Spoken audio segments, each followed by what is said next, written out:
Hey there, I'm Patrick Franco and I'm here with Melly, who will be our student today as we look at Sarvangasana, which you might know of as shoulder stand. But its literal translation is all-limbed pose, which, as the name suggests, every part of your body is working in this shape to maintain the length and extension in this wonderfully therapeutic inversion pose. So this pose strengthens the muscles of the shoulders and arms, the upper back. All of those things are working to maintain the lift of your torso. The muscles of the buttocks, the hamstrings, the calves, all the way through the legs are also working very hard to help the body lengthen and extend upward. And of course, the muscles of the abdomen and the spine. Now this pose stretches the muscles of the shoulders as well in order to get the hands behind the back. It stretches the muscles of the entirety of the back as well as the backs of the legs. All right, so we're going to take a look at Sarvangasana. Before we actually do this pose, we always recommend doing it with 2 blankets. At least 2 blankets, similar to Halasana, for the purpose of ensuring that your cervical spine is not compromised by taking any unnecessary weight bearing. You can see how Melly opened up her blankets. The fringes are gonna face in towards her feet. The 2 nice smooth edges are gonna be on her head side. Also, if you're using 1, 2, or sometimes we even use 3 blankets, each one is stepped back just a bit so you can see the edge of the blanket underneath. And then you can see how Melly's head naturally curves over that edge so that her neck is going to be uncompromised as she does this shape. Her hands are by her side, her knees are bent. Also notice the distance between the edge of the blanket and the tops of her shoulders. Usually 1, 2, or 3 inches ensures that when you kick your legs up and over, that you're not gonna slide off the blankets. And that often happens if you're too far towards the head side before you even lift up.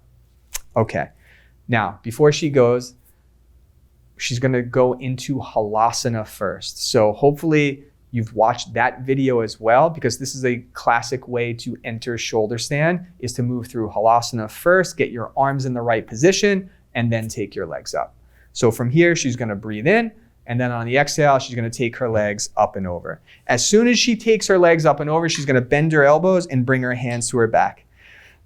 When you bring your hands to your back, your elbows might want to go wide, so it is important to wrap your outer arms and shoulders in. Sometimes we do it one at a time, and you might have to do it more than once. This ensures that the upper back is supporting you and the chest and collarbones are staying open. Now she has her hands in a cup shape, supporting those back ribs to move in. The head and neck do not move, the throat's relaxed, the face is relaxed. When she's ready, she'll take one leg up and then the other leg will follow. The legs are dynamic. They're extending through the heels, they're extending through the front of the feet, the balls of the feet, and the toes.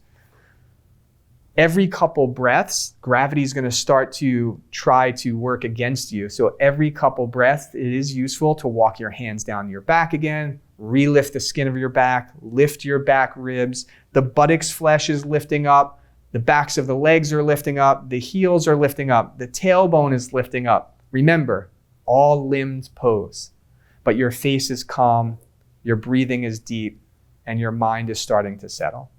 Ideally, you'd stay in this pose for a few minutes, but if you're working too hard, even just a little bit is great before you come down. So when Melly is ready, she will come down 1 leg at a time, back to Halasana. Undo her arms, and then she'll slowly unwind and pause for a second. When she's ready, she'll roll to her side and come up.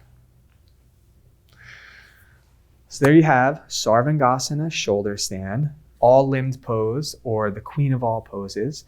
It is an amazing pose. Now, if you watch the headstand video, you might remember that I made a note that if you practice headstand, it is important to practice shoulder stand immediately. Not immediately, but after doing headstand. And the reason is headstand is weight bearing on the cervical spine. And after doing a weight bearing pose like headstand, it's important to do a pose that lengthens the cervical spine like shoulder stand.